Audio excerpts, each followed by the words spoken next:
Hello, world, and welcome to Choices, Books, and Gifts, where you always have choices.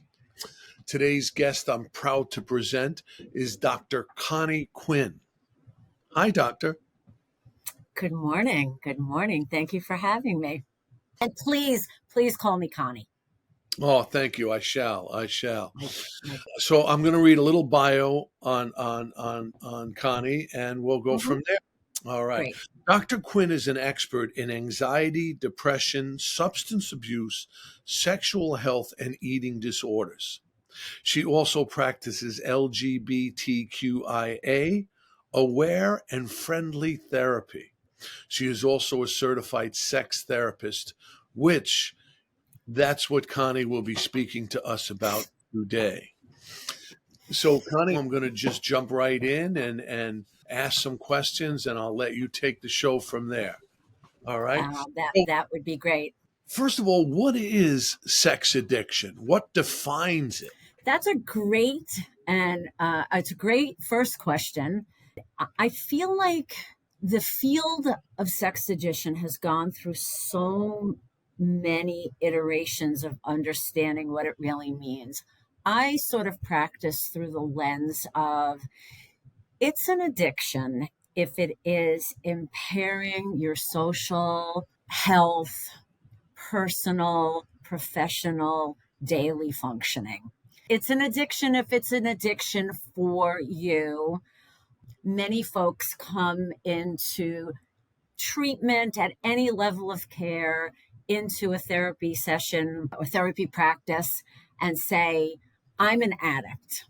And I sometimes mostly say, says who? Yeah. Well, my wife, my partner. And I'm like, okay, well, then sort of let's peel back the layers there. There are camps of providers in the world of sexual health that feel very much that addiction is sort of a label.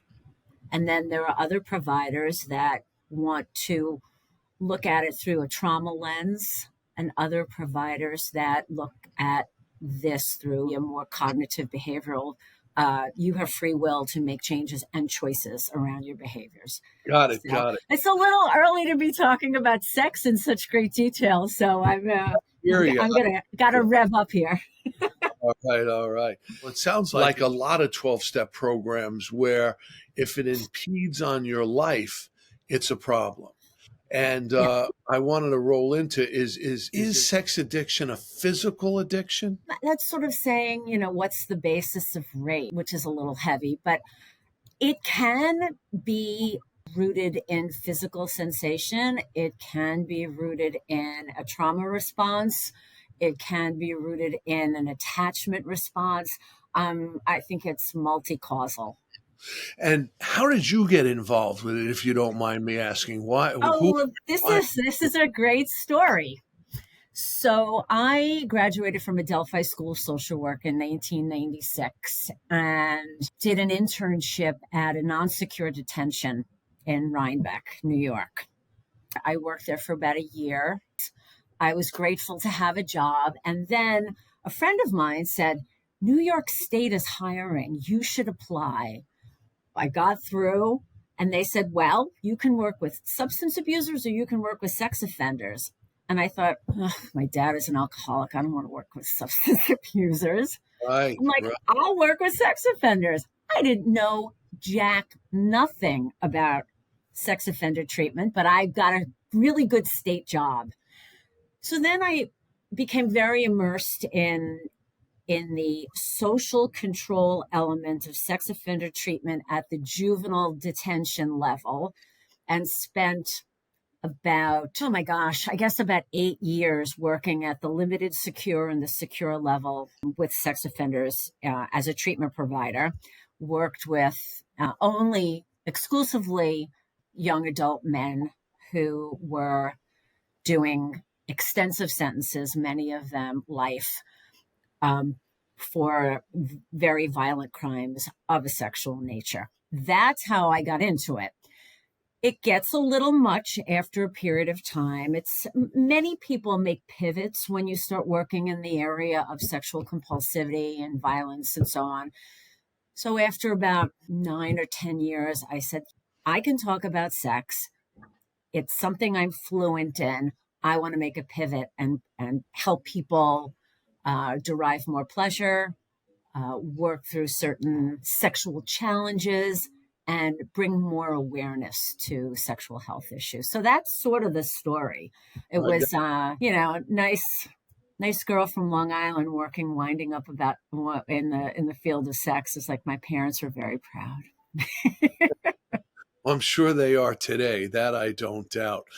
Is sexual addiction related to trauma, or how does that all work? Trauma and Yeah, sexual addiction. I mean, I think there is a very strong relationship between traumatic events and a whole host of challenging behaviors, sexual compulsivity, sexual behaviors being one of them. You know, you look at the ACEs study, the adverse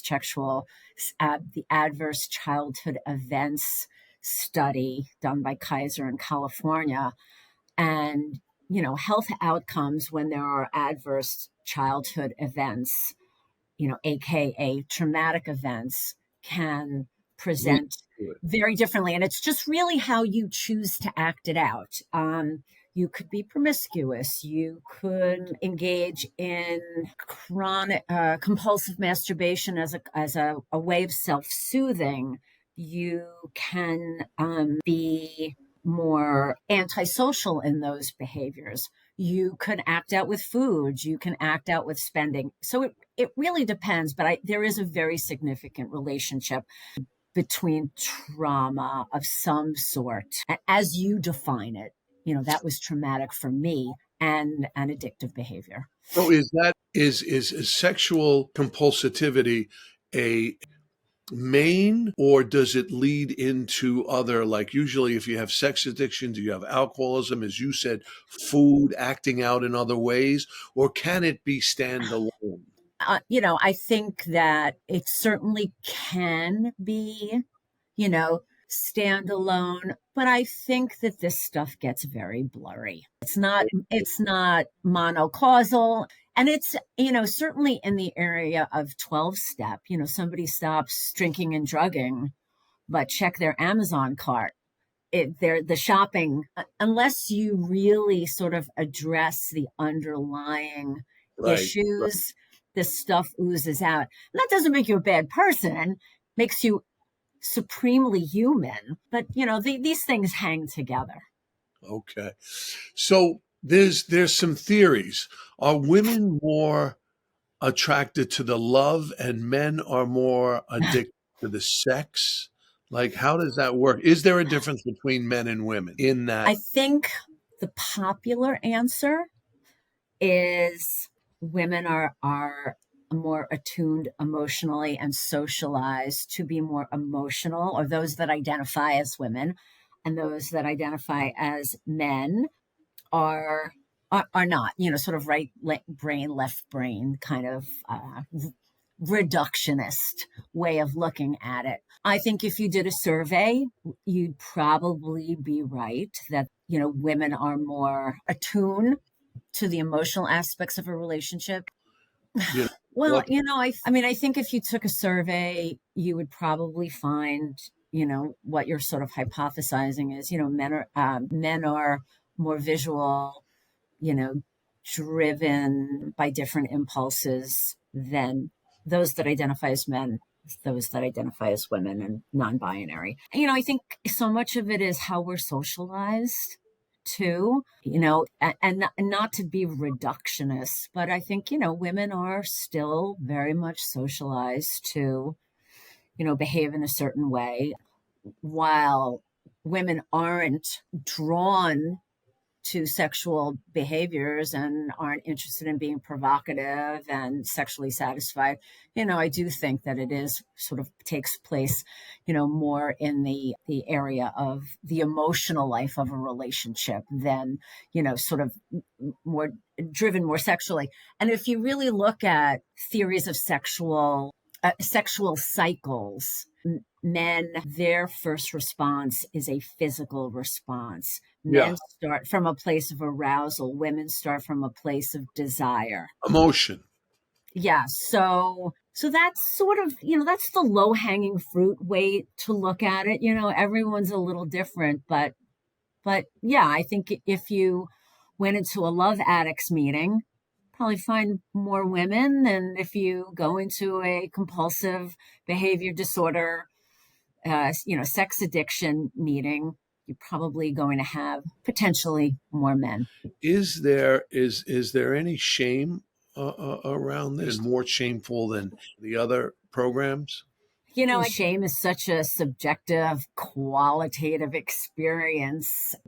Guilt, I did a bad thing. Shame, I am a bad person. Yeah. So anyone that's dealing with compulsive, addictive behavior that is Really? sanctioned to be outside the norm, whatever the hell that is, Yeah. um, comes with a tremendous amount of shame. So yeah, I can't say that.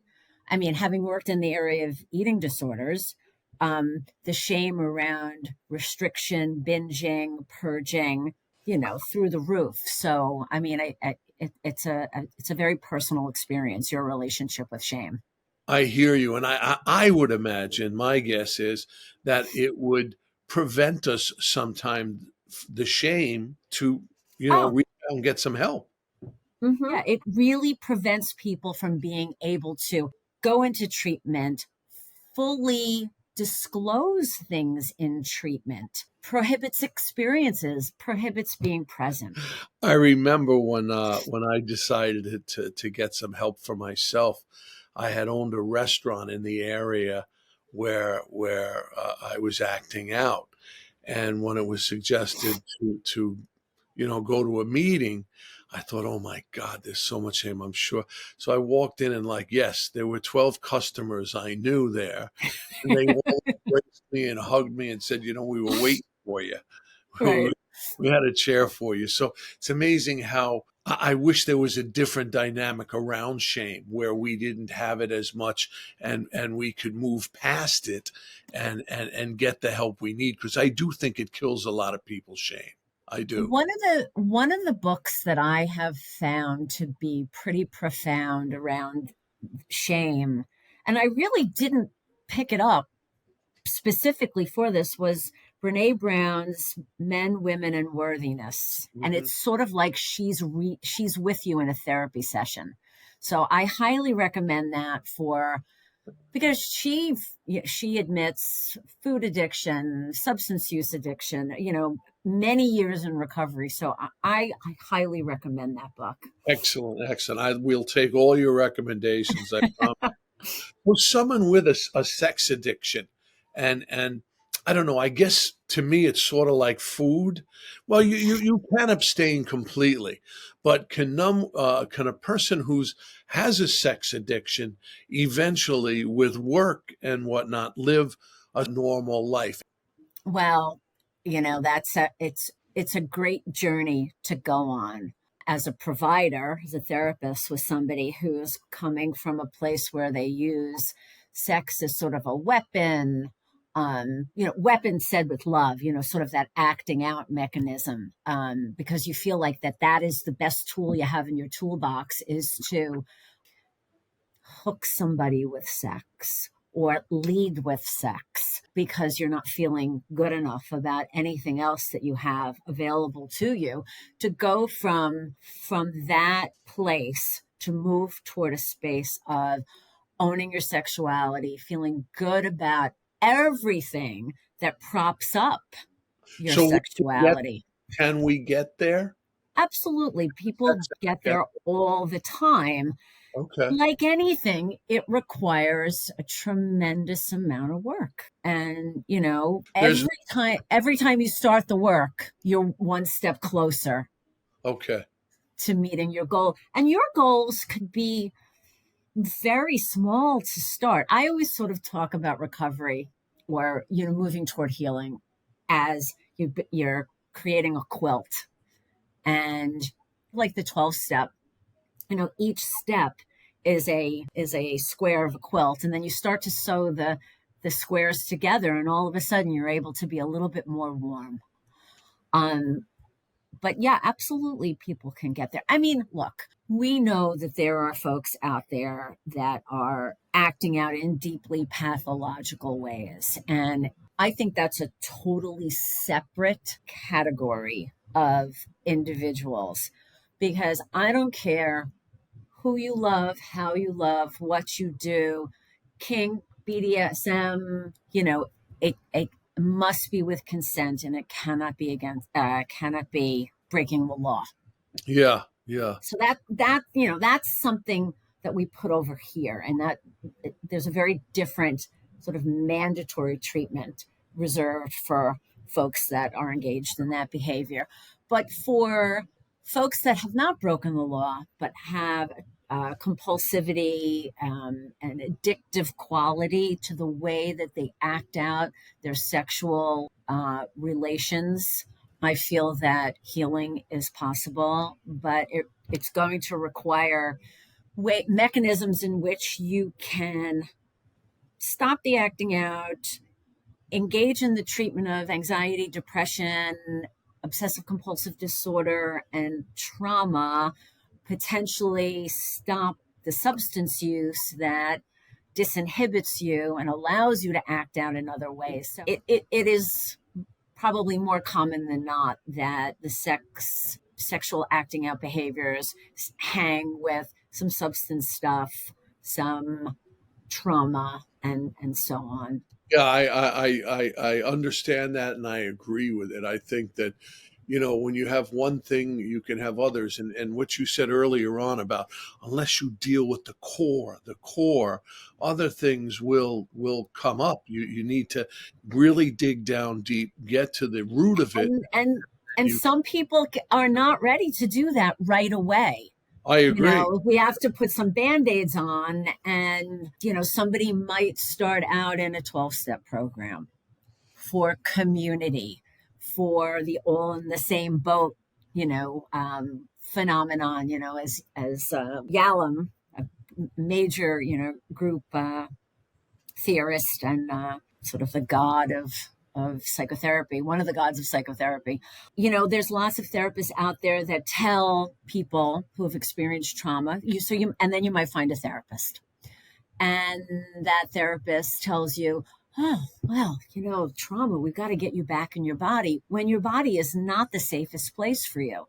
So then you sort of backslide a little bit and you start using your body, and it's sort of causes a little bit more acting out. And then you need to find some more safe places. So it is a journey. It's definitely For a journey. sure. Sure. So let me ask you this: what's the process? How do I start? What do I do? It's relationship building. You would come in, or these days we would Zoom, and I would do a full assessment, like I would do a full assessment on anybody, going through, sort of your current level of functioning, family history, social. I would do a full assessment. So it's not so cut and dry. It's not cut and dry. It's very nuanced. And I think in private practice, we treat the addictive behavior as just one of the variables that the patient brings to the table. For me, I'm very protective of people's anonymity and their privacy. If you were to go into an intensive outpatient program or a partial hospitalization program, residential or inpatient, we would have to really work on the diagnostic categories to make sure that your insurance would cover it. I want to make sure that people have continued treatment, and very often certain things are covered more easily than others. Thank you, thank you. I've heard a few different things, and I'm not sure.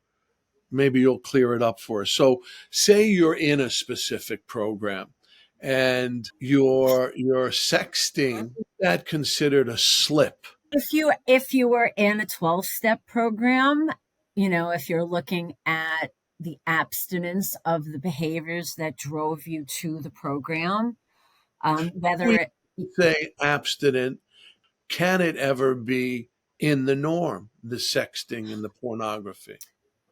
if what drove you into a treatment program is compulsive sexting, compulsive porn, then sure. If you're looking at it through a 12-step model, a slip is absolutely What?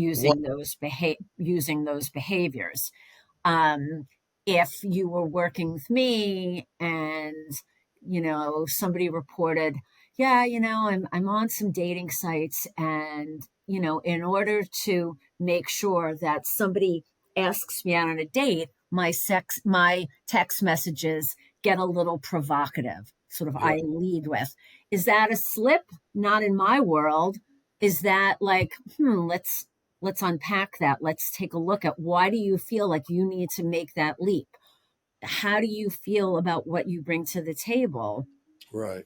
And why aren't you sure that someone might ask you out?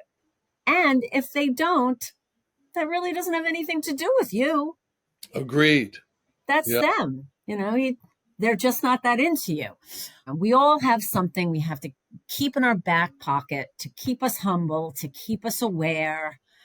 If Mary feels like, I know that it's very easy for me to lead with sex because it's always been successful in the past, but I want to break the pattern. Okay, Mary, put that statement in your back pocket and pay attention. Okay. Uh, but if this person starts sexting their supervisor and lost their job, Mm. and they or are put on administrative leave and commit to go into, and they are sexting, that's a slip. I do understand that. So we're going to be wrapping things up soon, but say someone, comes in and is listening to this cast and they're not sure. What can we tell the person who's on the fence about getting some help? It's great to start out with a trained sexual health professional. Okay. And that doesn't mean that they have to be a sex addiction specialist, just somebody that has really good credentials, that creates a sex positive environment, can do a really good assessment and work with that patient. I think the climate today around finding a therapist is really, really challenging. Mm. People want to use their insurance. Not everybody has insurance. It's cost prohibitive at times. I feel like, as somebody that's been in the field for a million years and have taught at Columbia and Adelphi, and we churn out a lot of therapists. Not everyone is really cut out to do this work. And you have to really be a very careful consumer. And you Absolutely. know, I I, I I I just I need to say that because, sometimes the therapeutic environment can cause more harm. yeah, yeah.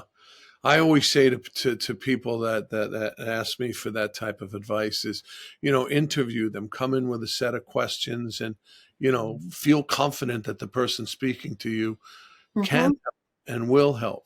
So with that, first, I want to thank you so much, Connie. I Oh, this is my pleasure. Absolutely. I feel so akin to the background, and oh yeah, I could go over to my dish of crystals, and half of them probably came from your store. that's fantastic. Thank you so much. So I like to close with a closing statement. So as we wrap up this episode of Choices, remember that life is a series of decisions that shape our journey.